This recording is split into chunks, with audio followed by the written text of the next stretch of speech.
before we let you go, I want to switch gears a little bit. I know this is heavy on a lot of our Kansans hearts, and I know that this is something that's very personal to you, just everything that's going on with Israel and Palestine right now. You have dealt with this topic, and we've talked to you numerous times on Conduit, just with Jewish relations and in higher ed, and how you as a Jew, how you are treated at the university, and how Jewish people as a whole in higher ed, how you're treated, how the Jews are talked about. And then now you factor in DEI. And I think a lot of people, when we're seeing what's unfolding, especially here in the States, and how especially Ivy League colleges are talking about it, or how they're not talking about it at all, which is just,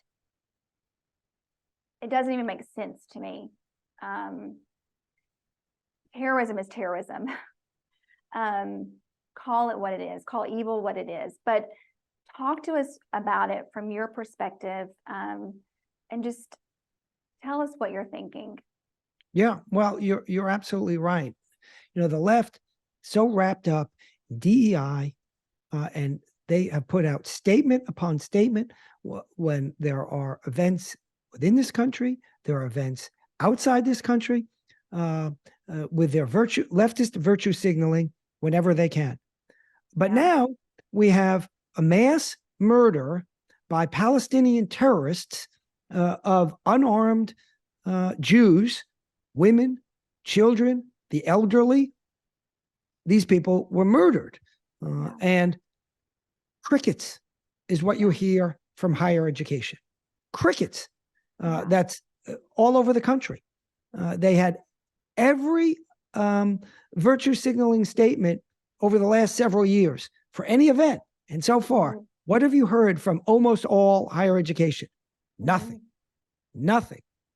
But this is the same thing that has gone on for years. I remember when I read a statement put out, and it said, well, this particular event occurred, and there are people who are suffering from various forms of harm and discrimination, and they list various minority groups. Jews were not included amongst them. Yeah. Not even though Jews have the highest number of hate crimes in the United States now, as a percentage per capita, of course, but not a comment about it.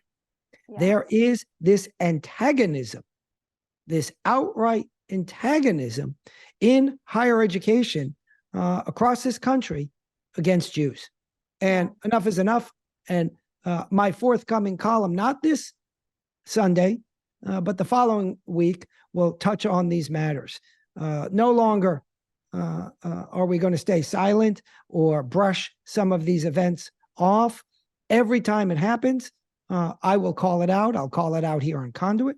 I'll call it out in my column in the Democrat Gazette. I'll call it out in court if need be. And I'll call it out person to person.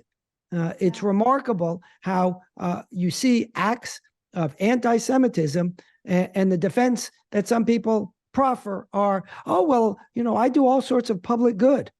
Okay. Yeah. And what is that supposed to tell me? John Gotti gave all sorts of charity, and he was still a mobster. So I don't want to hear excuses anymore. Yeah. You're either with me or you're against me on this issue, because this is black and white. And anti-Semitism in any form cannot be tolerated, and no longer will. This was the history in Germany, right, where Jews were sort of accepting of a certain level of anti-Semitism, and then guess what happened, right? So no longer can we accept any level of anti-Semitism. Absolutely. Well, and we stand with you, Robert. Could not agree anymore with what you have to say. And I think I've read comments on social media, and even those, I've seen a lot of, well, you know, our heart aches for both sides, and this is about occupation, and, you know, this is about retaliation for occupation. No, it's not. Well, by the way, Gaza hasn't been occupied I think it's 20 years. Israel Yeah, pulled out of Gaza. 2005, 2003. I know. And so Right. when I So see 20 that, I'm years like, ago, Israel it's pulls out of Gaza. mind-boggling. It is, I that is was a talking amongst, point. And yeah, it's like, no, this is about the eradication of the Jewish people. And that is what is it? That's what it's about. that's right. And it's sickening. And my heart is with the Jewish people. And you know, we fully support you and everything that you have to say. And just no words. And we're praying for Israel right now. Yeah, thank you. So, Robert, we always love having you on Conduit. It's always good to be here. We'll see you again next week. I look forward to it.